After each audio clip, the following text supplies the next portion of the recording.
aos nossos telespectadores, né? Eu estou aqui hoje com o professor Gilson Schwartz, que é professor doutor da ECA, né? E nós vamos falar hoje uma série de assuntos interessantes que estão no momento, né? Como a inteligência artificial, o metaverso. E eu começo aqui uma pergunta ao nosso professor. Boa noite, professor. Boa noite, tudo bem? Obrigado agradecendo a sua presença aqui no nosso USP Itaon, o nosso canal. E então eu gostaria de começar a perguntar sobre uma notícia que saiu a semana passada na CNN, que a inteligência artificial deve gerar 300 milhões de desempregados até aí o ano 2030, né? Então, nos próximos 6 anos vamos ter aí, sem contar os da robótica que devem entrar aí, inclusive robôs humanoides. Esse ano, 12 fabricantes estão lançando 12 robôs diferentes, né? Os mais famosos da Boston Dynamics e da EX chinesa, que vão limpar, vão cozinhar, vão ser cuidadores, uma série de funções. Então, provavelmente vão ter mais os efeitos dessa nova tecnologia, que parece ficção científica, mas está virando realidade. E então gostaria de perguntar a opinião do senhor, que é um especialista dentro dessa área. Muito bom. Bem, está aí uma questão de quantos milhões de dólares, né? 6 milhões é pouco, né? Muitos bilhões de dólares nessa questão. Afinal, essa tecnologia que está chegando agora, a última geração, vai aumentar o desemprego? Vai condenar o ser humano à ociosidade? Vamos lembrar do Domênico De Masi, já falava do ócio criativo. Não vai ter emprego para todo mundo. Vamos nos divertir, vamos arranjar coisa para fazer. Deixa os robôs fazendo, deixa os softwares fazendo, a inteligência artificial, o blockchain, as criptomoedas. Taca pau, lenha na fogueira e vamos nos divertir. Ócio criativo. Bom, será que esse é o cenário? A pergunta imediata que vem é, bom, até o criativo eu entendo, vamos ser criativos. E esse ócio, é isso mesmo? Não vai ter coisa para as pessoas fazerem, atividades, tarefas, vai ficar todo mundo só jogando videogame, por exemplo, entre outras coisas, ou assistindo televisão, Netflix. Será que esse é o cenário? Bom, vamos dar uns 2 ou 3 passos na história, para trás, na história dessa tecnologia, que é a internet, que é a tecnologia digital, tecnologias de informação e comunicação, enfim, toda essa revolução digital da informática. Vamos voltar um pouquinho, mais ou menos uns 25 anos. Não sei se o pessoal que está assistindo agora é mais novo, talvez não lembre, ou não tenha nem ficado sabendo. Mas, na virada do século XX para o século XXI, surgiu um negócio chamado bug do milênio. Nossa Senhora! Só se falava do bug do milênio, que ia destruir todos os sistemas tinham que ser atualizados rapidamente, tinham usado linguagens obsoletas, COBOL, então ninguém mais nem sabia programar em COBOL, chamaram aqueles caras já dos anos 60 e 70, que tinham programado softwares, aplicativos, programas em empresas, aeroportos, hospitais, para alguém que soubesse mexer com COBOL, né? Porque ia tudo parar, os aeroportos, ia tudo parar. Hoje ninguém nem lembra do bug do milênio, quantos bilhões de dólares foram investidos, e não só o lado do gasto, mas o pânico, né? É um pânico moral, parece, é um pânico coletivo, né? Não é que a pessoa entrou em pânico, é um pânico que surge ligado à tecnologia. Isso não é novo na história, realmente não é novo. Então, primeiro ponto é o seguinte: toda tecnologia, desde que o ser humano é ser humano, desde que ele pegou um osso lá, o filme 2001, Odisseia no Espaço, desde que ele segurou um osso na mão, e ele olhou com aquilo, ele podia fazer uma série de coisas, inclusive matar outros primatas, né, no caso da imagem do 2001, depois aquilo pula rapidamente para uma espaçonave girando. É um filme do Kubrick, é um clássico, quem não assistiu tem que assistir, para ver que esse pânico, essa discussão sobre quase, digamos, existencialista sobre a tecnologia, né? Ela não é nova, ela sempre existiu. com outras tecnologias, com a máquina a vapor, com a eletricidade, com a química, com a petroquímica. O processo de inovação tecnológica ele não para. E parece que em vários momentos de grandes mudanças surgem esses pânicos, esses medos de que vai destruir a humanidade, ou então que tudo vai parar de funcionar. Um parênteses aqui, professor. Lembra da quebra das máquinas no início da Revolução Industrial? O pessoal ia quebrar máquinas, com medo de perder emprego e tal. Tudo isso é uma ficção, né? Tudo isso é falso, assim como hoje. Tudo bem, a mídia está dando. Por quê? Bom, em primeiro lugar, que mídia é essa, né? De que mídia nós estamos falando? Então, já um passo atrás. Milhões e milhões de desempregados. Qual é a base disso? Gente, é pura ficção. Não tem nada a ver. As bases desses cálculos são tão especulativas quando você jogar, né, um jogo aí de búzios ou tirar a sorte. Né? Não há base para dizer isso por duas razões. Primeiro, porque essa tecnologia, como as que antecederam e outras que virão depois, sempre vai no sentido de poupar esforços ao ser humano. Isso é óbvio. Agora, o que isso acarreta em termos de modelo social, político, institucional? O que passa a ser valorizado quando o trabalho manual, repetitivo, ele é automatizado e, portanto, reduz o custo? Essa é a pergunta. Então, vai gerar emprego? Bom, óbvio, uma tecnologia ela sempre surge para reduzir custo, pelo menos no sistema capitalista é assim, né? Mas acho que em qualquer sistema você inventa uma coisa para a sua vida ficar mais fácil, resolver algum problema. Decorrências sociais disso não estão pré-determinadas, são processos sociais, políticos, institucionais, tem a ver com a distribuição de renda, tem a ver com quem tem acesso a essa tecnologia, porque pode ir em qualquer escola aí mais avançada, né, nos países desenvolvidos, ou mesmo no Brasil, as escolas que atendem a elite, o pessoal já está usando inteligência artificial em sala de aula, não está nem aí, porque eles já usaram outras coisas antes, né? E é isso. A elite sai preparada, a elite sai formada para usar a inteligência artificial. Agora vai na escola pública, vai ver se tem computador, vai ver se tem internet funcionando. Quer dizer, o problema não é a tecnologia, é a distribuição de riqueza, Sim. Poder de acesso. A FAPESP acaba de soltar uma pesquisa chocante. Quer dizer, depois de praticamente 30 anos de internet, mais da metade da população brasileira não tem um acesso significativo à internet. Quanto mais aprender a usar a inteligência artificial no que quer que seja. Então, são dois lados. Do lado da oferta, quem traz a tecnologia quer vender e, às vezes, assustar o freguês faz parte de você vender. Olha, usa isso aqui, senão vai acabar o mundo. De outro lado, são decisões sociais e políticas que têm que ser tomadas. Olha o exemplo do governo americano. Estão gastando centenas e centenas de bilhões de dólares para apoiar a indústria americana na área de chips, né? Na área de telecomunicações, na área de inteligência artificial, obviamente na segurança militar, usando todas essas tecnologias. Então, essa é a questão. Vai ter gasto público? Vai ter uma distribuição de renda para que as pessoas tenham acesso? Porque no Brasil houve uma privatização das telecomunicações e o resultado qualquer um sabe, todos nós sabemos, né? Eu vou evitar o palavreado chulo, mas são conexões de 3 pontinhos, né? A internet cai toda hora, é complicado, é caro. Veja, não estou falando não é uma opinião. Um 5G real, né? Não tem, a população não tem acesso, então... Tem trabalho para as pessoas? Bom, para quem não tem acesso, não vai ter acesso à rede e não vai ter acesso ao trabalho. Claro que quem está fora da rede vai fazer o quê? Vai competir com um robô? Bom, isso já acontece hoje, já acontece há muito tempo, né? Então, acho que tem as duas dimensões aí, criatividade e o ócio. O ócio também é importante, né? Mas aí entra uma outra questão. Se eu vou aumentar, por exemplo, o tempo de ócio, tempo de lazer ou um tempo que está parado, quem paga a conta? As empresas estão preparadas para manter o salário e reduzir a jornada? Essa discussão que vem do século XIX. De transição.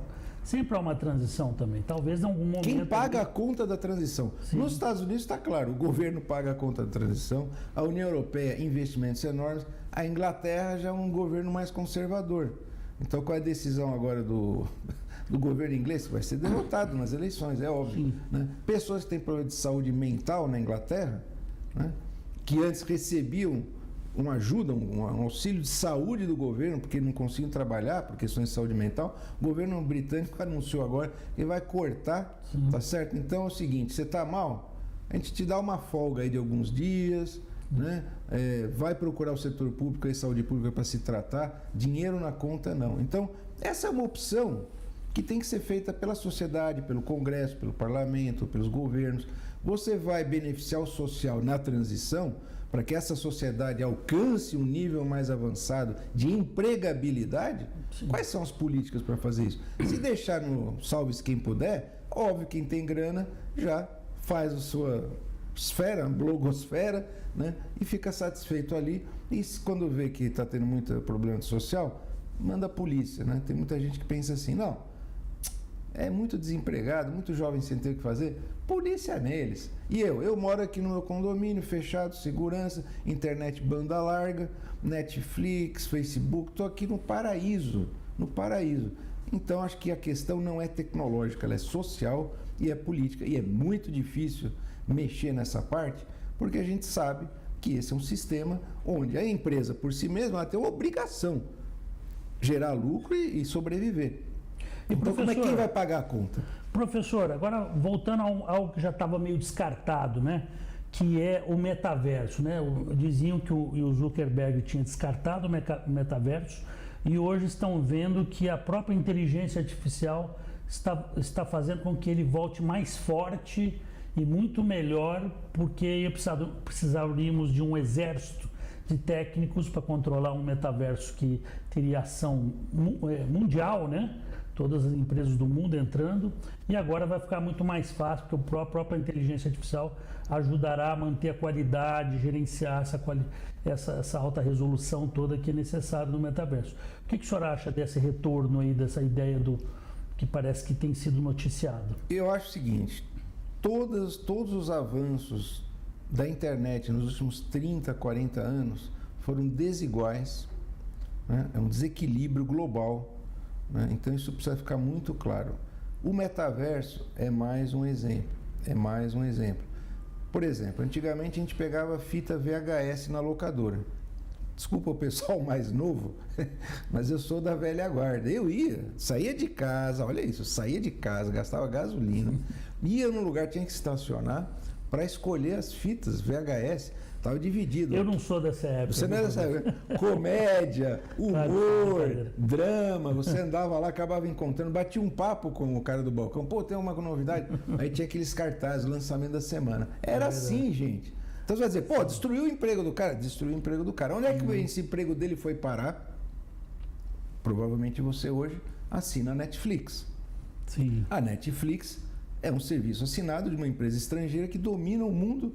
Não, domínio internacional. Achavam que não ia dar certo. Ainda achavam que não ia dar certo. Sim. Quer dizer, hoje, queimou emprego? Claro, queimou emprego lá na locadora de vídeo.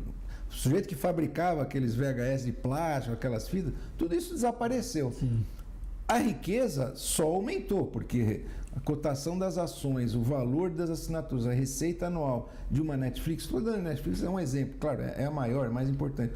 Mas é evidente que não aconteceu nada de mal em termos de destruição de oportunidades de acesso, oportunidades de lazer. Só que quem concentra a exploração do negócio? Uma mega empresa. Isso acontece com Netflix, acontece com o Google, acontece com o Facebook. Metaverso, no primeiro momento, alguns empregos, mas depois... Se o metaverso virar um outro Netflix, sim, que vantagem a gente leva nisso? Quer dizer, a gente vai para um metaverso que vai continuar o quê? Gerando desemprego aqui. Porque o pessoal que está fazendo o metaverso em outros lugares e tem financiamento para isso, vai avançar. O metaverso é uma buzzword que a gente chama, é a palavra da moda, né? A realidade é uma só: imersão, interação, velocidade. Tudo isso depende do lado de quem usa, seja como trabalhador, seja como consumidor. Nível alto de renda e de inteligência, de capacidade de operar nesse universo de mídias. E do lado, isso de quem consome, de quem compra ou trabalha aí. E do lado de quem vende, precisa ter muita grana. A Amazon, por exemplo, investiu também bilhões de dólares para colocar cabos submarinos, o pessoal acha que é tudo por satélite, cabos submarinos para transmitir milhares de filmes ao mesmo tempo. Satélite é a mesma coisa. Quem é que tem o poder de colocar satélite em órbita nesse mundo? Quem tem esse poder para transmitir grandes quantidades, né, de informação em alta resolução e com inteligência artificial? Porque imagina, são dezenas, centenas de milhões de consumidores ao mesmo tempo.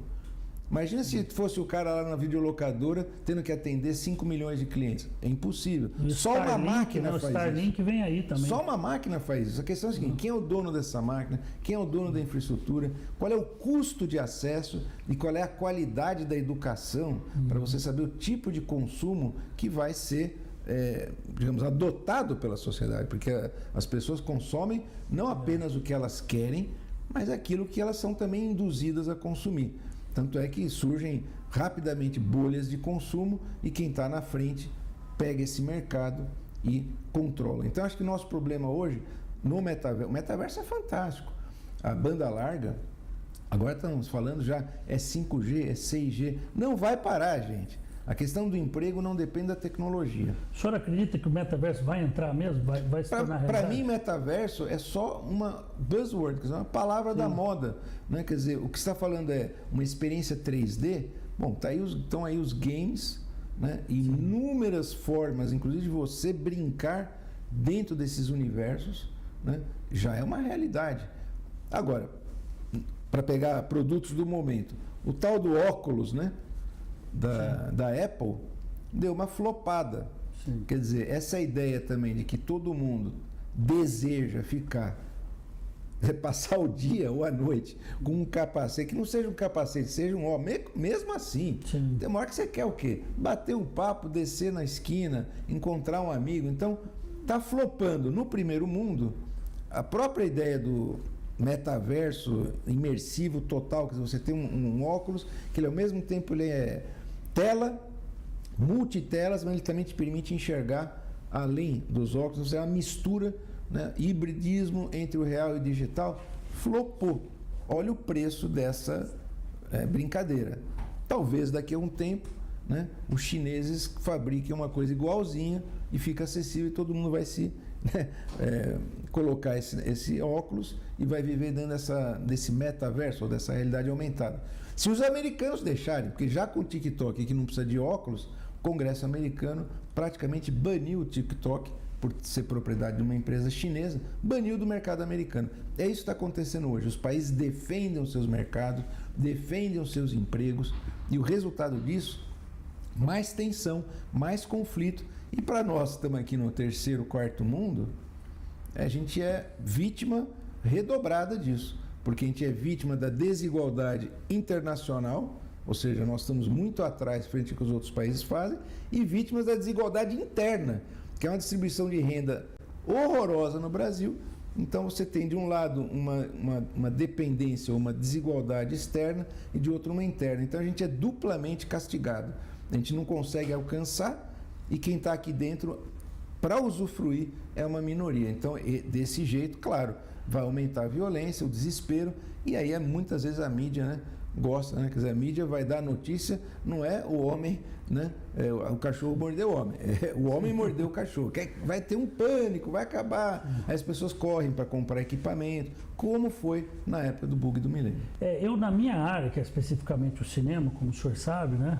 Eu sou diretor há 28 anos de filmes, está havendo uma certa revolução. O Sora, que é um software que está sendo lançado, que é o mesmo pessoal que produz o ChatGPT, e mais uma série de concorrentes, você, através de um prompt, você é capaz de, não precisa nem de câmera, ele produz uma cena completa, desde que você faça uma descrição perfeita, e ali sim eu já vejo uma revolução rápida. Claro que tem um tempo de adaptação, mas vai ser realmente uma revolução. Assim, os resultados são incríveis, cenas perfeitas, assim, muito bem feitas. Ainda há uma dificuldade dele fazer exatamente o que você quer, né? Ele cria o que ele quer, muito próximo do que você pediu, mas ainda não fica exatamente aquilo que você pediu. Mas aquilo eu acredito que rapidamente vai ser consertado, né? Vai ser solucionado, eu acredito, em 1, 2 anos.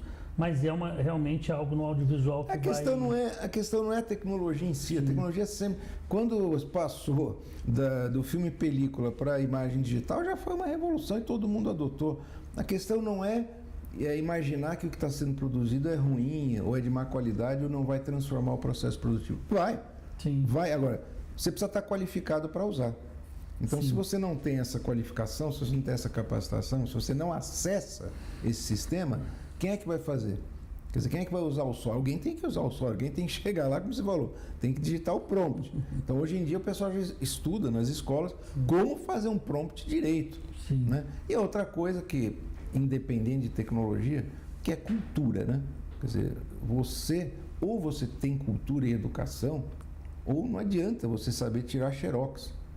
Você sabe fazer o xerox, você aperta um botão, sai igualzinho, puxa, eu sei operar o xerox. Mas aí você está só copiando. A questão é criar ócio criativo. Eu não sei se vai ser ócio, mas certamente tem que ser criativo. E para ter criatividade, não cai do céu. Isso é com educação, com cultura, hábitos, exposição a uma diversidade de influências. Portanto, faz parte desse pacote da criatividade, democracia, acesso a boa educação. E hoje boa educação é ter internet na sala de aula, para poder fazer inteligência artificial, para poder a garotada brincar com Sora desde criança. Quem vai brincar? O pessoal da escola dos ricos. O dos pobres não tem nem Wi-Fi, quanto mais aprender a usar o Sora, né? Então vamos chegando ao fim aqui da nossa entrevista, né? Foi muito legal estar aqui com o senhor, o nosso professor doutor Gilson Schwartz, e foi muito esclarecedor nesse momento, né, de transição, em que a grande discussão esse ano é a inteligência artificial. A gente vê a todo momento nas matérias, nas aulas, né? Porque ela está entrando em todas as áreas, né? Não tem uma área específica, ela está abraçando até a área médica, né? Análise de raio-x, de exames, uma série de coisas que agora inclusive vão estar entrando os dedicados, né? Hoje o ChatGPT é geral, mas agora estão entrando softwares de inteligência artificiais dedicados a cada área, né? Então fazendo com mais maestria. Então eu agradeço, não temos mais tempo, eu agradeço a participação do professor, né? E a gente se vê numa próxima oportunidade. Muito obrigado, professor. Ou nos encontramos no metaverso, né? Com certeza, né? Essa tecnologia vai criar coisas incríveis no futuro que vamos estar aí para ver, né? Vai ser muito interessante, muito legal esse futuro. Um abraço.